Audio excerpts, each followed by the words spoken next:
تفسیر قرآن کے حوالے سے جو درس کر رہا تھا، قرآن مجید کی مختلف آیات کچھ ایسی ہیں کہ جو عقائد پر دلالت کرتی ہیں، کچھ ایسی ہیں جو اخلاقیات پر دلالت کرتی ہیں، کچھ ایسی ہیں جو احکام پر دلالت کرتی ہیں، فقہی احکام۔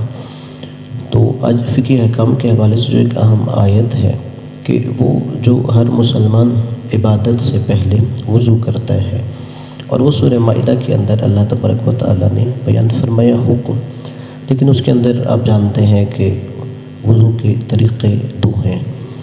وہ اللہ نے فرمایا کہ یا ایھا الذین آمنوا، اے صاحبان ایمان، اذا قمتم الی الصلاۃ، جب تم نماز کے لیے کھڑے ہو جاؤ، فاغسلوا وجوہکم، اب کرنا کیا ہے؟ وضو کا فاغسلوا یعنی دھو، وجوہکم اپنے چہروں کو، یہ پہلا، وایدیکم الی المرافق، اور اس کے بعد دھو اپنے ہاتھوں کو۔ اب ہاتھ کہاں تک ہیں؟ یہاں تک ہیں، یہاں تک ہے۔ اللہ نے کہا الی المرافق، کونیوں تک جو ہے یہ ہاتھ کی حد ہے۔ وامسحوا، اور پھر مسح کرو۔ اب دھونے کی بات ختم ہو گئی، اس کے بعد آگے نیا فعل شروع ہو گیا، وامسحوا، اور مسح کرو، پھر رؤوسکم، اپنے سروں کا، لیکن یہاں پر بھی پورے نہیں، کچھ سر کا، وارجلکم، اور اپنے پیروں کا، الی الکعبین، ٹخنوں تک۔ اب یہ آیت وضو ہے۔ اب اس سے جو ظاہر ہوتا ہے، عام ترجمہ بھی کریں، اللہ نے جب ایک فعل استعمال کیا، دو چیزوں کا دھونے کا حکم دیا، چہرے کا اور ہاتھ کا، اور دوسرا کہا وامسحوا، مسح کرو، دو چیزوں کا، پھر رؤوسکم، سر کا، وارجلکم الی الکعبین، اور پیروں کا، ٹخنوں تک کا۔ اب یہاں تک ایک جو پہلا دھونے میں اختلاف ہے، اوپر سے نیچے ہم بھی دھوتے ہیں، باقی اہل سنت بھی دھوتے ہیں، اور پھر چہروں کے بعد جو ہاتھ کی بات آئی، وایدیکم، اور اپنے ہاتھوں کو دھو، الی المرافق۔ اب یہاں پر بھی ایک اختلاف جو ہے، وہ کہتے ہیں اس کا مطلب یہ کہ ہاتھوں کو دھو کہ یہاں سے آپ نے شروع کر کے یہاں تک لے کے جانا ہے۔ اب یہ عربی گرامر کے اعتبار سے یہاں پر جو الی آیا ہے، الی انتہائی غایت کے لیے نہیں آیا، یعنی اس لیے نہیں آیا کہ یہاں سے شروع کر کے یہاں تک لے جاؤ۔ عربی میں الی اس معنی میں استعمال بھی ہوتا ہے کہ اگر یہ چیز ظاہر کرنی ہو کہ نہیں یہ چیز بھی اس کے اندر شامل ہے، کہ جیسے ہاتھ کہاں تک شامل ہے، تو اس کے لیے لفظ الی آتا ہے۔ جیسے ایک مثال دی جاتی ہے کہ اکلت السمک، سمک عربی میں مچھلی کو کہتے ہیں، کہ اکلت السمک، میں نے مچھلی کو کھایا۔ اب کہا الی رأسہا، راس سر کو کہتے ہیں۔ اب اس میں یہ مطلب نہیں ہوگا کہ میں نے مچھلی کو کھایا اس کے سر تک، نہیں، میں نے مچھلی کو کھایا اس کے سر سمیت۔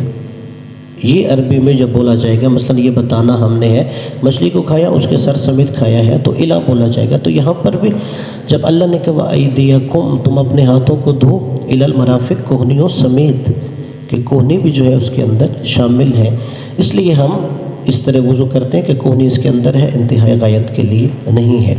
پھر آگے وامسحوا برؤوسکم، اور مسح کرو اپنے سروں کا۔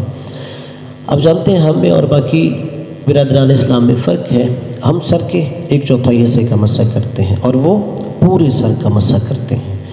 اب یہاں پہ کہاں سے ہم نے یہ نکالا ہے کہ سر کے کچھ حصے کا مسح کرنا ہے؟ یہاں پر جو لفظ آیا نا وامسحوا، مسح کرو، اس کے بعد رؤوسکم نہیں ہے، برؤوسکم، ایک بات شروع میں آیا ہے۔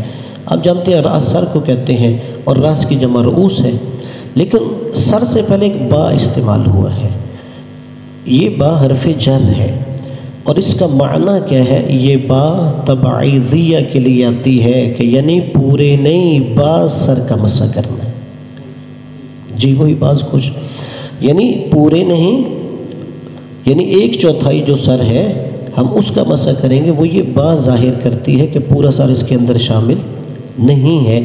اور پھر خود یہاں تک کہ امام علیہ السلام سے بھی یہ سوال ہوا تھا کہ کیا وجہ ہے کہ ہم سر کے 1/4 حصے کا مسح کرتے ہیں اور باقی پورے سر کا؟ امام نے کہا اس لیے کہ جو اللہ نے وامسحوا برؤوسکم یہ جو با استعمال کی ہے، اس کا مطلب ہے کہ پورا سر نہیں ہے، سر کا کچھ حصہ ہے۔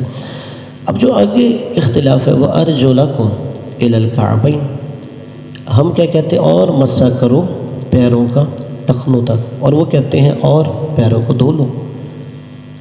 اب یہاں پر وہ کہتے ہیں کہ یہ ارجلکم متعلق ہے دھونے سے، لیکن ہم کہتے ہیں نہیں، اور ان کی دلیل کیا ہے کہ اللہ نے جب کہا نا فاغسلوا وجوہکم وایدیکم، یہ سارے منصوب ہیں، آسان لفظوں میں پڑھاؤں، منصوب کیا یعنی آپ دیکھتے ہیں اس کے اوپر زبر آئی ہے، فاغسلوا وجوہکم، وجوہا زبر، وایدیا زبر، اور کہتے ہیں یہاں پر بھی وارجلا زبر ہے، اس کا مطلب یہ ہے کہ یہ منصوب ہے تو اس لیے ہم اسے بھی وہاں دھوئیں گے، لیکن ہم کہتے ہیں نہیں، قرآن کے پڑھنے کی مختلف قراءات ہیں، ان میں 4 قراءتوں میں وَأَرْجُلَكُمْ نہیں ہے، وَأَرْجُلِكُمْ ہے، چونکہ ہم جو قرآن پڑھتے ہیں نا حفظ کی قراءت کے مطابق، اس کے مطابق آپ ارجلکم پڑھتے ہیں، لیکن 4 اور قراءتیں ہیں جس میں یہ پڑھا جاتا ہے وَأَرْجُلِكُمْ، کیونکہ نبی کے زمانے میں زبر زیر نہیں تھی، یہ بعد میں لگائے گئے، تو وَأَرْجُلِكُمْ بھی 4 قراءتوں میں موجود ہے، تو پھر اس کے مطابق بھی وَامْسَحُوا بِرُؤُوسِكُمْ وَأَرْجُلِكُمْ إِلَى الْكَعْبَيْنِ، یعنی یہ بھی مسح ہے سر کا اور پیروں کا بھی، اور اگر زبر سے بھی پڑھیں تو پھر بھی ثابت ہوتا ہے مسح، کہ وَامْسَحُوا بِرُؤُوسِكُمْ، مسح کرو سروں کا، بِرُؤُوسِكُمْ ظاہراً مجرور ہے، یعنی اس کے نیچے رؤوسی زیر کے ساتھ پڑھا ہے، وَأَرْجُلَكُمْ جو ہے اس کو اگر ہم عطف کریں محل پر تو پھر بھی حکم وہی ہے جو سروں کا ہے، اگرچہ بات تھوڑی مشکل ہے چونکہ نحوی ہے، کہ برؤوسکم یہ ظاہراً مجرور ہے مگر اصل میں محلاً منصوب ہے، اور اسی طرح وارجلکم جب ہم اسے زبر کے ساتھ پڑھیں گے تو اس کے محل پر عطف کرتے ہوئے پڑھیں گے، لیکن اب یہ جو ہم وضو کرتے ہیں قرآن کے اندر آیت بھی موجود ہے، تو پھر اس کے باوجود مسلمانوں میں اختلاف کیوں ہے؟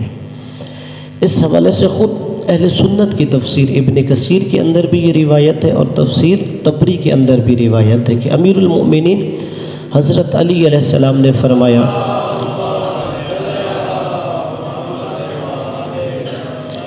کہ هل ادلکم علی وضوء رسول اللہ، کہ مسلمانوں کے ایک گروہ سے کہا کہ میں تمہیں رسول خدا کا وضو کر کے دکھاؤں؟ تو انہوں نے کہا جی امیر المؤمنین کر کے دکھائیے، تو آپ نے پانی منگوایا اور پانی کے بعد آپ نے چہرہ دھویا اور اپنے ہاتھوں کو کوہنیوں سمیت دھویا، پھر سر کا مسح اور پیروں کا مسح کیا، یعنی امیر المؤمنین خود اہل سنت یہ دونوں تفسیریں اس کے اندر ہے۔ اسی طرح صحابی رسول عبداللہ ابن عباس، یہ تمام مسلمانوں کا نظریہ ہے، اہل سنت بھی کہتے ہیں صحابہ میں جو سب سے بڑے مفسر قرآن تھے وہ عبداللہ ابن عباس تھے، انہیں حبر الامہ ان کا ایک لقب دیا جاتا ہے، امت کی روشنائی۔ ان سے بھی پوچھا گیا کہ وضو کیا ہے، تو آپ نے فرمایا غسلین و مسحین، 2 چیزوں کو دھونا ہے، 2 چیزوں کا مسح کرنا ہے۔ اور پھر وضو میں اختلاف کیوں ہے؟ خود اگر آپ اہل سنت کی بھی روایات دیکھیں، سید علی شہرستانی نے کتاب لکھی وضوء النبی، اس میں انہوں نے تفصیلاً بحث کی ہے، جو تحقیق کرنا چاہے۔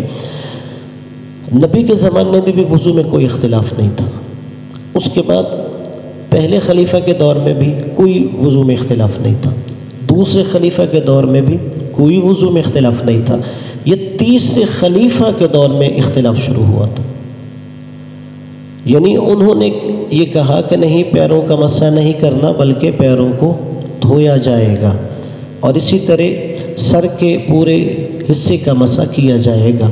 اور اس حوالے سے اگر آپ خود اہل سنت کی کتاب کنز العمال کے اندر بھی دیکھیں گے تو وہ آپ کو پتہ چل جائے گا۔ مثال کے طور پہ آپ جب اہل سنت کے صحیح بخاری پڑھیں، صحیح مسلم یا باقی سنن ابی داود، مسند احمد ابن حنبل، اس میں بہت سی روایتیں ابو ہریرہ سے ہیں، لیکن وضو کے متعلق ایک بھی انہوں نے روایت نہیں لکھی ہوئی۔ جب آپ وضو کی بات آتے ہیں تو وہ زیادہ روایتیں حضرت عثمان کی نقل کرتے ہیں، یعنی باقی صحابہ سے، جناب عبداللہ ابن عباس سے نہیں ہے، انس بن مالک، بلکہ انس بن مالک جو صحابی رسول تھے، آپ جانتے ہیں وہ بچپن سے رسول کی خدمت کرتے تھے، ان سے بھی جو روایات نقل کی گئی ہیں انہوں نے یہی کہا ہے 2 چیزوں کو دھونا ہے، 2 چیزوں کا مسح کرنا ہے، پیروں کو دھونا نہیں، پیروں کا مسح کرنا ہے۔ یعنی جتنی ان کے پاس بھی روایات ہے، تقریباً 20-22 روایات وہ حضرت عثمان سے نقل کی گئی ہیں کہ نہیں، جو اہل سنت کا طریقہ ہے اس کے مطابق وضو پیروں کو دھویا جائے گا، مسح نہیں کیا جائے گا۔ آج کے لیے اتنا ہی کافی ہے، اس حوالے سے یا کوئی اور آپ کا سوال ہو تو آپ پوچھ سکتے ہیں۔ اس میں یہ ہے کہ وضو کیا کب جاتا ہے؟ ہم عام طور پہ صرف نماز کے لیے وضو کرتے ہیں، اس کے علاوہ اور بھی ہیں۔ آپ نے قرآن مجید کے حروف کو مس کرنا ہے تب بھی وضو کرنا واجب ہوگا۔ اسی طرح اگر آپ واجب طواف خانہ کعبہ کا کرنا چاہتے ہیں پھر بھی وضو کرنا واجب ہو جائے گا۔ اب آپ جو کام کر رہے ہیں اس کے لیے وضو واجب ہوگا۔ اب فجر کی آپ نماز اگر فجر کی نماز کے لیے کرنا چاہتے ہیں تو جب نماز فجر کا وقت داخل ہوگا تو آپ نماز فجر کی نیت سے تب وضو کریں گے۔ لیکن اگر آپ نے اس سے پہلے مثلا قرآن مجید پڑھنے کے لیے وضو کیا ہے، کیا اس وضو کے ساتھ میں پھر نماز پڑھ سکتا ہوں؟ ہاں جی، آپ پڑھ سکتے ہیں، تجدید وضو کی ضرورت نہیں ہے۔ لیکن واجب کب ہوگا؟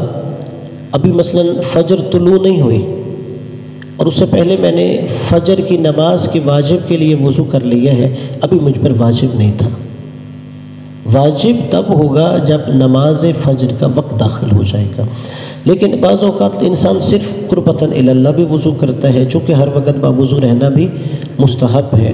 جیسے روایات میں ہے کہ اگر انسان رات کو وضو کر کے سو جائے تو گویا ایسے ہے ساری رات اس نے عبادت کی ہو، تو اس وقت آپ قربتاً الی اللہ بھی وضو کر سکتے ہیں۔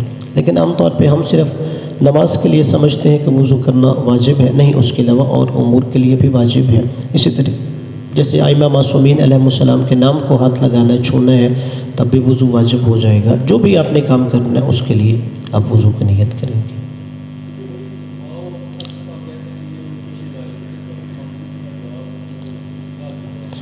اس کے لیے ایک پہلا معقول تو یہ ہے کہ عطف بعید محال ہے، یعنی جب قریب موجود ہے لفظ تو آپ دور عطف کیوں کر رہے ہیں؟ اگر اللہ نے یہ بات بیان کرنی تھی تو وہاں پہ بیان کر دیتا۔ جی، چونکہ یہاں پہ فعل وامسحوا شروع ہو گیا ہے، مسح کرو، تو اب یہ ہے کہ وہاں پہ عطف بعید محال ہے کہ دور کا جو ہے نا فصیح زبان میں یہ نہیں، فصاحت کے خلاف ہے، بلاغت کے خلاف ہے۔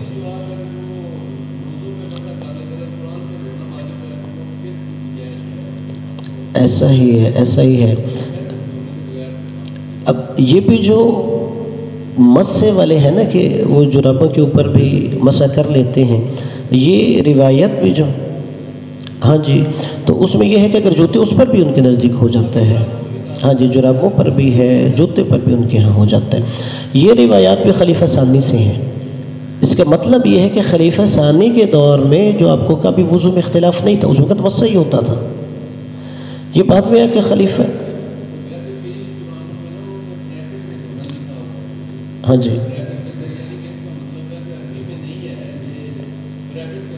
ایسا ہی، بلکہ اشرف علی تھانوی جو ہے انہوں نے بھی اپنی، حالانکہ آپ جانتے ہیں وہ دیوبندی ہیں، متعصب ہیں، مفسر، انہوں نے اپنی کتاب قرآن جو تفسیر ہے بیان القرآن، انہوں نے بھی وہ روایات نقل کی ہیں کہ جس سے یہ ثابت ہوتا ہے کہ پیروں کا مسح کرنا واجب ہے، پیروں کو دھونا واجب نہیں ہے۔ جی نہیں، اس میں یہ ہے کہ کعبین کا مطلب یہ ہے کہ یہ جو ابری ہوئی جگہ ہوتی ہے نا پیروں کی، وہ مراد ہوتا ہے۔ یہ کعب دو چیزوں کے لیے استعمال ہوتا ہے، یعنی وہ ہڈی کہ جو ٹانگ اور پاؤں کو جدا کر رہی ہوتی ہے، آگے سے بھی اور پیچھے سے بھی، دونوں کے لیے عربی میں لفظ کعب دونوں کے لیے استعمال ہوتا ہے۔ لیکن یہاں پر جو آپ آسان لفظوں میں سمجھو، وہ جو پیروں کا ابھار ہوتا ہے وہ مراد ہے کہ وہاں تک مسح کرنا۔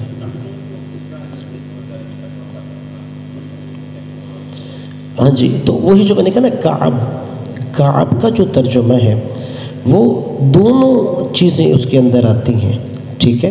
اس میں یہ ہے کہ جیسے میں نے ابھی ان کے جواب میں عرض کیا ہے کہ یعنی وہ ہڈی کہ جو آگے سے بھی پیر کو ٹانگ سے جدا کر رہی ہے اور اسی طرح پیچھے سے بھی ٹانگ سے جدا کر رہی ہے، اس کے لیے لفظ کعب استعمال ہوتا ہے۔ اب تو کہ آگے اور دونوں ہیں اس لیے لفظ کعبین استعمال ہوا، تثنیہ کثیرہ استعمال ہوا ہے جی، اور یہاں پہ مراد ابھار ہے، اور وہ پھر روایات سے ہم نے اخذ کی ہے جی۔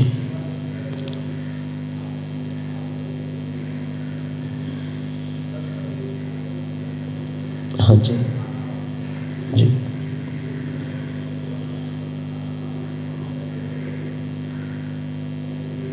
جی بالکل، ہاں جی بالکل، اسی وضو کے ساتھ نماز پڑھ سکتا ہے، اگرچہ تجدید وضو مستحب ہے، یعنی اسی وضو سے نماز پڑھ سکتا ہے، لیکن اگر دوبارہ کرنا چاہیں تجدید وضو تو وہ بھی مستحب ہے، اجر و ثواب پڑھ جائے گا۔ ہاں جی، وہ نماز کی نیت سے ہاں جی کیا جائے گا جی، ورنہ پڑھا جا سکتا ہے جی۔ اب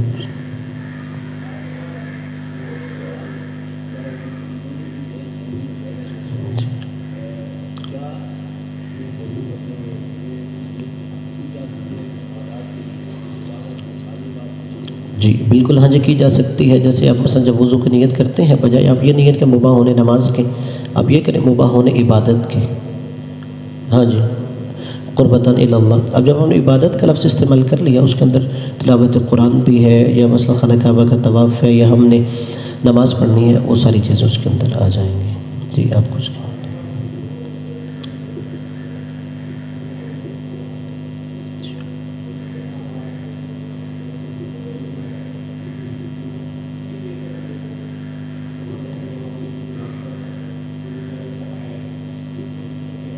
اس میں دیکھیے جب تک وضو کے بعد کوئی حدث صادر نہ ہو. حدث وہ چیزیں ہیں کہ جن سے وضو باطل ہو جاتا ہے. جب تک کوئی حدث صادر نہ ہو اس وقت تک ہم اس وضو کے ساتھ نماز پڑھ سکتے ہیں. بے شک آپ نے فجر کے لیے وضو کیا آپ عشاء تک کوئی حدث صادر نہیں ہوا کوئی ایسا کام نہیں ہوا جس سے وضو باطل ہو جاتا ہے اس کی بنا پہ آپ بے شک عشاء تک اسی ایک وضو کے ساتھ نماز پڑھیں شرعاً حرج نہیں ہے. وہ تو کوئی بھی اب اس میں یہ ہے کہ پیشاب کرنے سے ٹوٹ جائے گا پخانہ ہے نیند صادر ہو جائے ری خارج ہو جائے عورتوں کے لیے مخصوص احکام ہے مرد پہ جنابت ہو جائے وہ تو بہت سے احکام ہیں جن سے وضو ٹوٹ جاتا ہے صرف نیند نہیں ہے. صلوات پڑھیے محمد والے محمد. یا زہرا یا زہرا یا زہرا